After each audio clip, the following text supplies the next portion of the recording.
नमस्कार दोस्तों, मेरे चैनल अध्यात्म ज्योति पर आपका बहुत बहुत स्वागत है। अगर आप मेरे चैनल पर आज पहली बार आए हैं तो नोटिफिकेशन ऑन कर दें, बेल आइकन को प्रेस कर दें ताकि मेरे जो पुराने वीडियोस हैं और जो आने वाले वीडियोस हैं वो आप तक आसानी से पहुंच जाएं।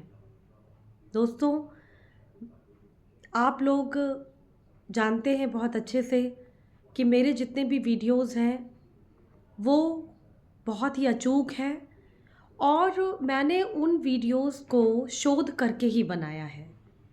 शोध कैसा शोध? शोध वो होता है जब आप कई तरीके के एक्सपीरियंस को, कई तरीके के अनुभवों को अपने ऊपर आजमाते हैं और लोगों से उनका आउटपुट लेकर जब आप कोई वीडियोस बनाते हैं तो वो ऑथेंटिक होता है, ताकि किसी के भी दिमाग में कोई भी भ्रम या किसी भी प्रकार का झूठ ना फैले। और वीडियोस ऐसे होने चाहिए, आपकी बातें हमेशा लोगों को जागरूक करने के लिए होनी चाहिए, ना कि भ्रमित। मैं जानती हूँ ये एक ऐसा प्लेटफॉर्म है जहाँ पे हज़ारों, लाखों, करोड़ों लोग अपनी चीज़ों को व्यक्त करते हैं। मैं उनके बारे में कुछ नहीं कहना चाहूँगी, लेकिन मैं अपने माध्यम से जो भी चीज़ें आप तक पहुँचाती हूँ दोस्तों, वो ऑथेंटिक होती हैं। उनमें आप देखेंगे शास्त्रों में ऑलरेडी वो बातें कह चुके हैं वो लोग और उन्हें हम करते भी हैं। बस हमें ये नहीं पता होता है कब, कैसे और किस तरीके से करना है। तो दोस्तों, अगर आपको मेरे वीडियोस अच्छे लगते हैं तो सब्सक्राइब चैनल को कर दें, लाइक और शेयर करना बिल्कुल ना भूलें। इससे क्या होता है कि बहुत सारे लोगों तक वीडियोस भी पहुंच जाते हैं और काम की बातें, जो हमारे काम की बातें हैं, वो हम और लोगों को भी बता पाते हैं। तो दोस्तों, जैसा आप जानते हैं बहुत ही मंगलमय समय चल रहा है। माँ दुर्गा धरती पर साक्षात वास कर रही हैं। 9 दुर्गों के व्रत बहुत ही एहसास कराने वाले होते हैं। वैसे तो जब हम पूजा करते हैं माँ की तो वो जागृत हो जाती हैं और हर पल हमें सुनती हैं, समझती हैं। तो ये जो नवरात्र का पर्व है ये बहुत ही उपयुक्त होता है।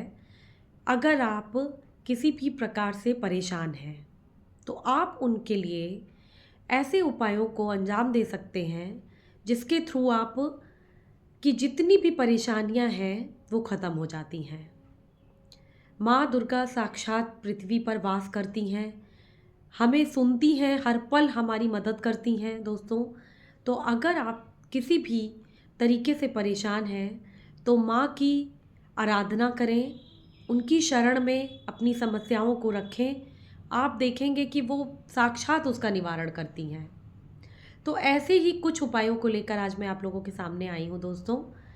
जैसा कि आपको पता है कि नवरात्र में अगर आप कोई भी मंत्र सिद्ध कर रहे हैं माँ के मंत्रों को, तो वो बहुत ही जल्दी सिद्ध होते हैं।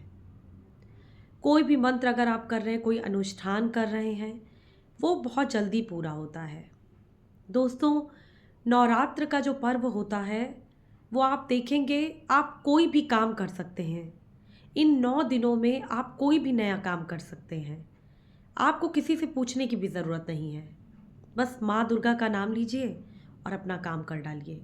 बिना किसी संशय के, बिना किसी सोच के आपके काम को सफलता मिलेगी ही मिलेगी। माँ जगजननी है, जगत मैया की जितनी भी प्रशंसा करूं मैं, उनके अनुभवों को बताते बताते मैं थक जाऊंगी, लेकिन वो ख़त्म नहीं होंगे। तो ऐसा ही आज मैं आपको एक उपाय बताने वाली हूँ दोस्तों। अगर आप 9 दुर्गों का व्रत नहीं कर रहे हैं तो भी आप ये अनुष्ठान कर सकते हैं। जैसा कि मैं आपको बता रही हूँ, बहुत लोग जो भी अपना नया काम शुरू करने वाले हैं, वो आज मंगलवार है इसीलिए मैं ये वीडियो बना रही हूँ। नवरात्रि का जो ये पर्व चल रहा है, आप इसमें अपने नए काम को शुरू करिए। और दोस्तों, अगर आप बहुत कलश स्थापना नहीं कर पाते हैं या आप 9 दुर्गों के पाठ को पूरा नहीं कर पाते हैं, तो आप सप्त श्लोकी दुर्गा और सिद्धि कुंजिका स्रोत पढ़ लीजिए। आपकी पूरी नवरात्र के जो अनुष्ठान होते हैं वो सिद्ध हो जाएंगे। तो दोस्तों, अगर आप कोई भी नया काम कर रहे हैं तो उसके पहले आप एक नारियल ले लें, पानी से भरा नारियल ले लें, उसमें एक लाल कपड़ा लपेट कर उसको माँ के सामने रख दें। अपनी कोई भी इच्छा है उसको बोलकर, जो भी आपके काम नहीं बन रहे हैं और आप उस काम को करना चाहते हैं, तो उसको लिख कर एक कागज़ पे उसी नारियल में अंदर की तरफ रख के ऊपर से एक रेड कलर का कपड़ा लपेट के माँ के सामने रख दें। आप देखेंगे आपका वो काम शुरू होने लगेगा, या तो आपको ये पता चल जाएगा कि वो आपका काम आपके करने के लिए उपयुक्त है कि नहीं। दोस्तों, जब आप इस तरीके की चीज़ें करते हैं तो आप देखेंगे 9 दुर्गों के व्रत कंप्लीट होते होते आपको ये पता चल जाएगा कि आपका काम आपको करना चाहिए या नहीं, और अगर करना चाहिए तो अपने आप वो काम भी शुरू हो जाएगा।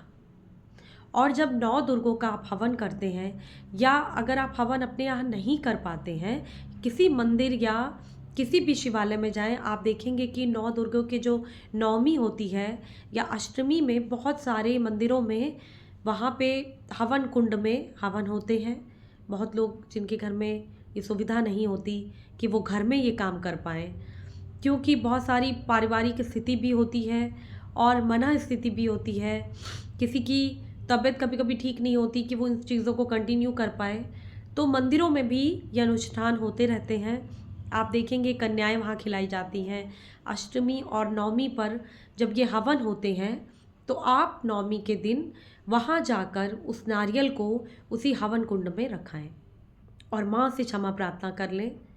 आप देखेंगे दोस्तों, आप फील करके मुझे खुद बताइए कमेंट सेक्शन में कि आपने किया तो आपको कैसा अनुभव हुआ। क्योंकि दोस्तों, माँ का जो आशीर्वाद होता है वो 9 दुर्गों के जो ये अनुष्ठान, ये पर्व होते हैं, उसमें आकस्मिक वर्षा होती है उनके आशीर्वाद की, और आप देखेंगे कि आपके काम अपने आप बनने लगते हैं। बस आप माँ का नाम लीजिए और अपना काम शुरू कीजिए। आपकी कोई चिंताएं हैं, कोई परेशानियां हैं, सब आप माँ के सामने कह दें। माँ के पास हर सवाल का जवाब है, हर प्रश्न का हल है। कभी कभी हमें पता नहीं होता कि हमारे लिए वो चीज़ सही है कि नहीं, लेकिन हम उस चीज़ के लिए ज़िद करते हैं, चाहते हैं कि वो हो जाए। तो हमें उस काम को, उस चीज़ को माँ के समक्ष रख देना चाहिए कि हे माँ, हे जगत जननी मैया, आप तो जानती हैं, आप तो मेरी माँ है, जगत की माँ है। अगर वो कार्य या वो चीज़ मेरे लिए ठीक है, उपयुक्त है, तो ही मुझे मिले, तो ही मेरे लिए वो बने। और आप देखेंगे बहुत चमत्कार होता है दोस्तों। आप फील करेंगे कि वो काम अगर आपका नहीं होना होगा तो आपका मन, दिमाग सब कुछ वैसा ही बन जाएगा। करके देखें दोस्तों। माँ जगत जननी की कृपा हो सब पर। नमस्कार।